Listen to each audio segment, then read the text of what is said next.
Everyone, this is सकीनाली और कैसे हैं आप सभी लोग। तो मोस्ट डिमांडेड वीडियो आप सभी लोग की बहुत ज़्यादा डिमांड आ रही थी कि दी क्लास 11th वालों के लिए कुछ लेकर आइए। तो मैंने सोचा क्यों ना यार, तुम लोग के हाफ ईयरली अब से स्टार्ट होने वाले, तो तुम लोगों के लिए कुछ स्पेशल चीज़ लेकर जाऊँ मैं। तो मैं तुम लोग के लिए आज लेकर आई हूँ तुम्हारे मोस्ट इंपॉर्टेंट क्वेश्चन कौन से सब्जेक्ट के। तो ये रहने वाला है पहला सब्जेक्ट हमारा जो कि है फिजिक्स, जिसमें मैंने खुद की MSc की है, मास्टर्स इन फिजिक्स मैं खुद हूँ। ठीक है, मैंने सोचा कि फिजिक्स के मोस्ट इंपॉर्टेंट तुम्हारे लिए टॉपिक्स लेके आऊँ, जो कि 99% गारंटेड है कि ये तुम्हारे टॉपिक्स तुम्हारे बोर्ड एग्जाम, सॉरी ये तुम्हारे स्कूल वालों के एग्जाम में बैठेंगे ही बैठेंगे, मतलब तुम्हारे फाइनल एग्जाम में। ठीक है, अब यार 100% मैं भगवान तो नहीं हूँ कि 100% तुम लोग को गारंटी दे सकूँ, पर 99% मैं गारंटी दे सकती हूँ कि हर स्कूल वाले यही क्वेश्चन आप लोग को डाल के देते हैं। ठीक है, तो मोस्ट इंपॉर्टेंट क्वेश्चन और मोस्ट इंपॉर्टेंट टॉपिक्स की वीडियो मैं आप लोग के लिए लेकर आ चुकी हूँ। तो लेट्स बिगिन।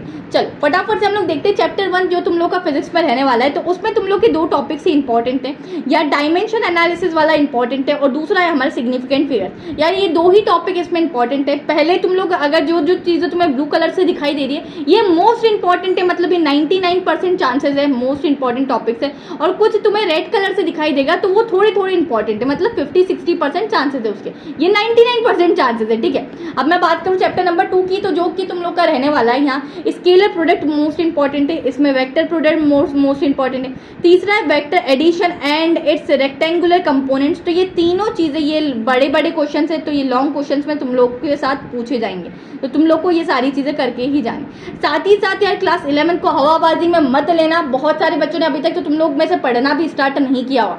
प्लीज़ यार, इतना बड़ा सिलेबस है ना क्लास 11 में कि तुम लोग आखिरी के अगर 1 महीने में सोचोगे तो कवर हो जाएगा, तो ये तुम्हारी गलत फहमी है। बाद में रोते ही रह जाओगे और बहुत बुरे नंबर आएंगे और फेल वेल होने की भी नौबत आ जाएगी। तो इसीलिए अभी सब पढ़ना चालू करो। अनअकैडमी तुम लोग के लिए बहुत ही अच्छा ऑफर लेकर आई, दैट इज अनलॉक 20। या अनअकैडमी के सभी सब्सक्रिप्शन पे तुम लोग को मिल जाएगा 20% का भारी ऑफर। अभी तक तुम लोग को मेरा कोड सकीना लगाने पर मिलता था 10% का offer, but from now Unacademy unlock 20 के चलते हुए तुम्हें 20% ऑफ मिल जाएगा सभी प्लस और आइकॉनिक सब्सक्रिप्शन। और ये सब्सक्रिप्शन क्लास 6 से लेकर 12 तक के सभी एस्पिरेंट्स के लिए वैलिड है, तो तुम लोग भी बिल्कुल परचेस कर सकते हो। अब आइकॉनिक की बात करूँ मैं और प्लस की बात तो प्लस में अनलिमिटेड फीचर्स तुम लोग के लिए, जैसे कि प्लस में रोज हमारे इंडिया के टॉप एजुकेटर्स की रोज डेली लाइव क्लास होती है। साथ ही साथ उसमें तुम लोग अपना रेज हैंड करके अपने डाउट्स पूछ सकते हो, मतलब ऑडियो कॉल के थ्रू आप लोग को नोट्स भी वहाँ मिल जाएंगे। साथ ही साथ अगर आइकॉनिक सब्सक्रिप्शन की मैं बात करूँ तो उसमें सभी ये फीचर्स तो है ही है, एडिशनल एक और फीचर उसमें ये है कि पर्सनल मेंटरशिप आप लोग को मिल रही होती है, दैट इज 1-to-1 इंटरेक्शन आप लोग का होता है, मतलब एक टाइम पर एक ही टीचर होता है और एक ही आप लोग का एजुकेटर आप लोग को समझा रहा होता है। साथ ही साथ अगर मैं बात करूँ सबसे अच्छी चीज़ मुझे अनअकैडमी की ये लगती है कि आप लोग के पास मल्टीपल एजुकेटर्स होते हैं, तो अगर आप लोग को किसी एक एजुकेटर से नहीं समझ में आया तो आप लोग दूसरे तीसरे चौथे एजुकेटर से समझ सकते थे। बिल्कुल पैसा बर्बाद वाली चीज़ आप लोग के साथ यहाँ नहीं रखी गई है। तो आप लोग सभी सब्सक्रिप्शन के लिए मेरा कोड यूज़ कर सकते हैं सकीना, और सभी की लिंक मैंने डिस्क्रिप्शन में आप लोग के साथ प्रोवाइड कर दी क्लास 6 से लेकर 12 तक की। तो सकीना लगाते से आप लोग को क्या मिल जाएगा, 20% का हैवी डिस्काउंट यहाँ मिल जाएगा। तो जल्दी से जाओ, लिंक डिस्क्रिप्शन में। What are you waiting for. चलिए चैप्टर नंबर 3 की अगर मैं बात करूँ तो आप लोग के पास मिल जाएगा आप लोग को प्रोजेक्टाइल मोशन।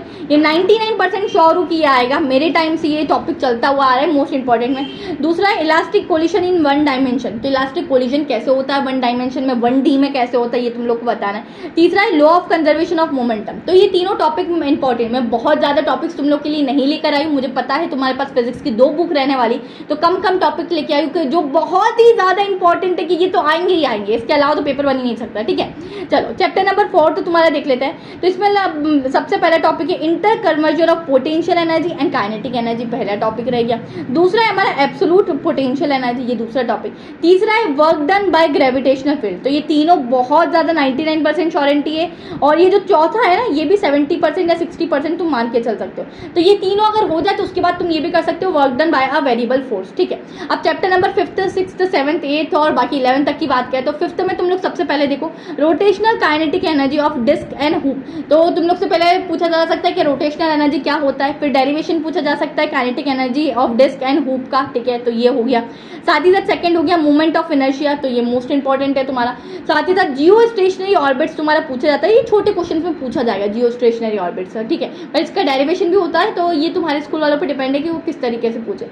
आर्टिफिशियल सैटेलाइट्स, तो ये भी कर लेना आप लोग क्वेश्चन नंबर चैप्टर नंबर 5 में। Now comes to chapter number 6, तो जिसका तुम लोग का सबसे मोस्ट इंपॉर्टेंट है बर्नौलीज इक्वेशन और थ्योरम। ये दोनों चीज़ें मोस्ट इंपॉर्टेंट, अगर इस चैप्टर में से ये नहीं आएगा ना तो फिर कुछ भी आने जैसा नहीं है। तो बर्नौली तो आने ही जैसा है, और इसी के और में तुम बड़े क्वेश्चंस में लिख लो, या तो ये आ सकता है इक्वेशन ऑफ कंटिन्यूटी, या फिर वो लोग ऐसा कर सकते हैं कि इक्वेशन ऑफ कंटिन्यूटी को 3 नंबर या 4 नंबर में पूछ लिया जाए, पर ये 7 और 8 नंबर का क्वेश्चन बन रहा है। ठीक है, अब मैं चैप्टर नंबर 7 की बात करूँ तो तुम लोग को दिख रहा है यहाँ energy conversation in simple harmonic motion, SHM लिखा है, उसका शॉर्ट फॉर्म लिख दिया है मैंने।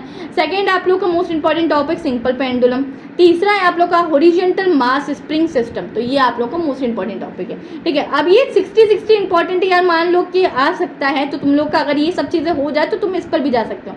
Simple harmonic motion and uniform circular motion, तो ये भी आप लोग देख लेना यार, छोटे क्वेश्चन में ये पूछा जाता है कभी कभी। 8th चैप्टर की बात करूँ मैं तो 8th चैप्टर में speed of sound in air, तो पहला टॉपिक ये हो गया। दूसरा है डॉपलर्स इफेक्ट, बहुत इंपॉर्टेंट है अगेन। तीसरा है stationery waves in stretched string, ठीक है। चौथा है stationery waves in air column, तो ये दोनों तुम लोग कर सकते हो, पर ये दोनों 99% इंपॉर्टेंट है। ठीक है, और इंटरफेरेंस तुम लोग पढ़ लेना, इंटरफेरेंस पूछा जाता है, छोटे क्वेश्चन में पूछा जाएगा। Now comes to chapter number 9। Chapter number 9 में सबसे ज़्यादा ये बहुत ही फेमस एक्सपेरिमेंट है, जो कि हमारे Young's double slit experiment, 2 slits होती है, तो स्क्रीन पे किस तरीके से आप लोग का बनता है वो सारी चीज़ें बतानी होता है। माइकलसन इंटरफेरोमीटर आप लोगों से पूछा जाता है, ये भी मोस्ट 99% वाला इंपॉर्टेंट टॉपिक है। अब ये जो 3 रेड कलर से लिखे हैं ये 60% इंपॉर्टेंट है, कि मान लो आने की संभावना है। ठीक है, डिफ्रैक्शन ग्रेटिंग हो गया, diffraction due to narrow slit हो गया, और diffraction of X ray by crystals, ये आप लोग के 3 टॉपिक हो गए। Now comes to chapter number 10, तो जिसमें हम लोग का कंपाउंड और सिंपल माइक्रोस्कोप पूछा जाता है, और मोस्टली इन लोग की और में ये वाला चैप्टर पूछा जाता है तुम लोग को एस्ट्रोनॉमिकल टेलीस्कोप। चौथा होता है फाइबर ऑप्टिक्स प्रिंसिपल, तो ये भी तुम लोग का ये 60% वाले टॉपिक है। ठीक है, ये और में पूछे जाएंगे, दोनों रेड से लिखे ना वो। चैप्टर नंबर 11 की बात करूँ तो तुम लोग का ये सबसे ज़्यादा ये यार बहुत इंपॉर्टेंट है, सीरियसली बोल रही हूँ, 99% वाली गारंटी है इसमें। प्रूफ CP माना CV इज आर, ये बहुत इंपॉर्टेंट है। कार्नोट इंजन आता है तो करना ही करना है। तीसरा है प्रेशर ऑफ गैस, ये भी आता है, और ये लोग आने की संभावना है, तो ये और में तुमसे पूछ सकते हैं। फर्स्ट लॉ ऑफ थर्मोडायनेमिक्स बहुत आसान है, और सेकंड लॉ ऑफ थर्मोडायनेमिक्स, दोनों चीज़ें आप लोगों से पूछ सकते हैं। तो ये कुछ तुम्हारे चैप्टर नंबर 11 थी, पूरा सिलेबस मैंने आप लोगों के साथ डिफाइन कर दिया है, बिल्कुल डिस्कस कर दिया है तुम लोग के साथ। तो that's all for today's video. और साथ ही साथ आप लोग एक काम बिल्कुल यार कर सकते हैं, प्लीज़ इस सारी चीज़ों को शेयर कर देना अपने दोस्तों के साथ, और साथ ही साथ चैनल को सब्सक्राइब कर लेना। और अगर आप लोग चाहते हो कि क्लास 11 के इसी तरीके से मैं केमिस्ट्री, मैथमेटिक्स और बायोलॉजी की भी मोस्ट इंपॉर्टेंट टॉपिक्स तुम लोग को बता दूँ, तो तुम लोग मुझे एक प्यारा सा कमेंट ड्रॉप कर सकते हैं कि दीदी इसके मतलब सिमिलरली आप दूसरे सब्जेक्ट के भी बिल्कुल इंपॉर्टेंट टॉपिक्स हमारे साथ डिस्कस करें। तो that's all for today's video. इसके साथ लाइक शेयर सब्सक्राइब जरूर कर देना, और मिलते हैं नेक्स्ट वीडियो में। Till then keep learning, keep sharing my videos, and bye bye, take care.